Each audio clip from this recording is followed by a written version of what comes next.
तो कभी आपने बात की हिंदू राष्ट्र की उनसे? नहीं, जरूरत ही नहीं।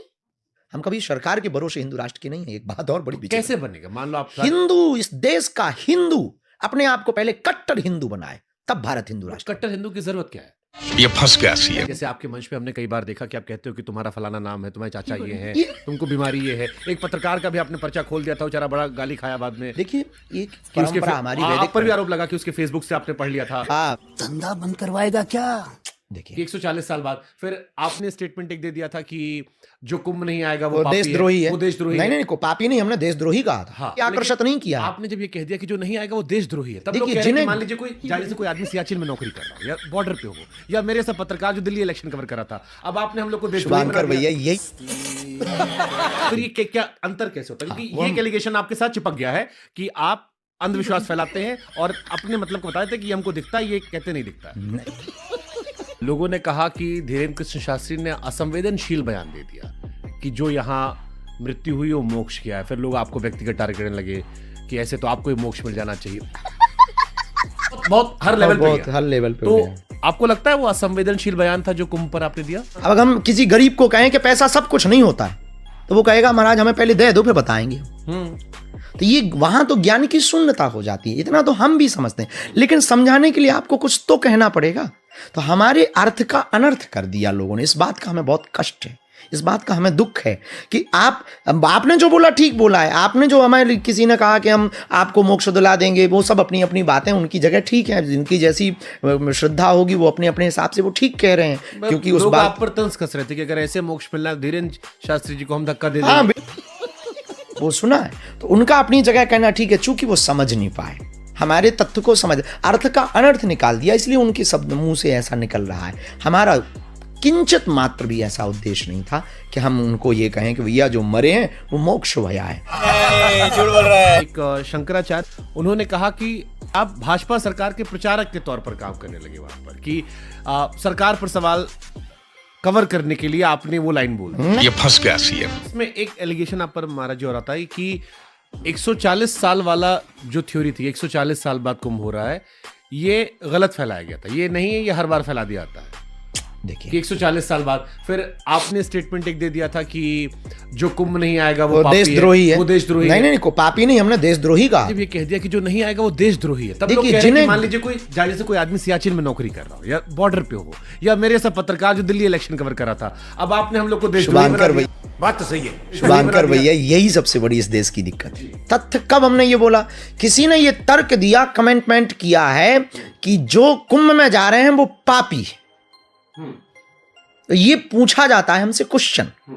हमने कहा जो कुंभ में जा रहे हैं तो भगवान की बड़ी कृपा है कि पापी है, पर वो ये प्रमाण दे दें कि वो पापी नहीं है। और जो नहीं आ रहे हैं, जिन्हें गंगा से प्यार नहीं, गंगा तो सबकी है, सही बात है, जीवनदायिनी, तो जो जिन्हें गंगा से प्यार नहीं, जिन्हें जीवनदायिनी नदियों से प्यार नहीं, जिन्हें प्रकृति, भले ही तुम्हें सनातन से नफरत हो पर गंगा से तो प्यार होना चाहिए, क्योंकि इस देश की जीवनदायिनी नदी है। इस देश की जीवनदायिनी नदी नर्मदा है, सरस्वती है। और तुम्हें त्रिवेणी से प्यार नहीं है, तुम्हें गंगा से प्यार नहीं है, तो निश्चित रूप से तुम देशद्रोही हो। तो आपने ये नहीं कहा था, आप ये कह रहे हो। अरे हमने ये कहा है कि भैया आपको अगर संगम से प्यार नहीं है, महाकुंभ से अगर प्यार नहीं है, तो आप देशद्रोही हो। उसमें क्या संदेह? क्योंकि मैसेज ये गया कि आपने कहा जो नहीं स्नान करने आएगा वो देशद्रोही है। बेझिझक, ये भी कोई गलत नहीं बोला है। मगर क्यों? तो दोस्तों, धीरेन्द्र शास्त्री ने यह भी कहा था कि जो लोग महाकुंभ स्नान करने के लिए नहीं जाएगा वो देशद्रोही है। तो इस पर आप लोगों का क्या विचार है, कमेंट में आप बताना। मन भी तो पहुंचे, पर वो विस्तार से पूछा किसने? वो विस्तार से पूछा किसने? हाँ, तो जो मन से भी स्नान कर गए, या जिनके परिवार के लोग गए और एक लोग, अब एक पहुंच गया, नहीं जा सकते, या एक डब वहां से जल, गंगा जल ले आए और घर पे छिड़क लिया, तो उनको भी तो पुण्य मिलेगा ना महाराज जी। तो संयम का भी संगम स्नान तो है। जैसे आपके मंच पे हमने कई बार देखा कि आप कहते हो कि तुम्हारा फलाना नाम है, तुम्हारे चाचा ये है, तुमको बीमारी ये है। एक पत्रकार का भी आपने पर्चा खोल दिया था, बेचारा बड़ा गाली खाया बाद में। देखिए, एक परंपरा हमारी वैदिक पर भी आरोप लगा कि उसके फेसबुक से आपने पढ़ लिया था। अरे बाप रे, ये तो धोती खोल रहा है। ये क्यों आपकी इमेज बनी है कि आप भविष्य देख लेते हो और फिर अब देश में जो भी घटना होती है, उससे हमको जो बुरा होता है इस देश में, उसमें धीरेन्द्र कृष्ण शास्त्री को लोग पूछते हैं कि आपको क्यों नहीं पता? क्यों? ये जरूर क्वेश्चन डालेंगे। ये बताओ किस दिन कोरोना आएगा? धीरेन्द्र कृष्ण शास्त्री क्यों नहीं पता कोरोना कैसे आ गया, या भारत कब नंबर 1 बनेगा? धंधा बंद करवाएगा क्या पिछले समय में? हाँ, ऐसे तो बहुत दुनियादारी के लोग हैं, वो तो चलते ही रहते हैं, कुछ ना कुछ तो बोलते फिर ये क्या अंतर कैसे होता है? क्योंकि ये एलिगेशन आपके साथ चिपक गया है कि आप अंधविश्वास फैलाते हैं और अपने मतलब को बताते हैं कि ये हमको दिखता है, ये कहते नहीं दिखता। हमें उस व्यक्ति से नफरत है जो सर तन से जुदा करने की बात करता, जो भारत तेरे टुकड़े होंगे, जिन्हें वंदे मातरम गाने में दिक्कत है, जो राम की यात्रा पर पत्थर फेंकते हैं, जिन्हें सीता पर कमेंट करने में मजा आता है, वो फारूकी। हमें ऐसे लोगों से बहुत नफरत है जो 15 मिनट की बात करते हैं। बवाल करवाओगे महाराज आप, आपके साथ हमको लपेटेंगे लोग। तो कभी आपने बात की हिंदू राष्ट्र की उनसे? नहीं, जरूरत ही नहीं। हम कभी सरकार के भरोसे हिंदू राष्ट्र के नहीं है। एक बात और बड़ी विचित्र, कैसे बनेगा? मान लो आप हिंदू, इस देश का हिंदू अपने आप को पहले कट्टर हिंदू बनाए, तब भारत हिंदू राष्ट्र। कट्टर हिंदू की जरूरत क्या है? बिल्कुल जरूरत है।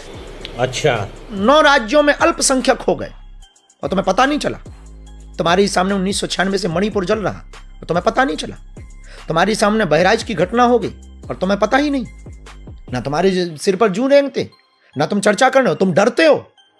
उनके पास तो न जाने क्या क्या है और तुम्हारे घर पे तो आजकल लाठी भी नहीं बची, माला तो ठीक है, भाला भी नहीं बचा और तुम कहते हो हम हिंदू हैं। मस्तक का टीका फीका हो गया, उनकी टोपी अभी तक नहीं उतरी और तुमने अपनी धोती कब की उतार दी? जली ना, तेरी भी जली ना। तुमने मालाएं कब की उतार दी हैं?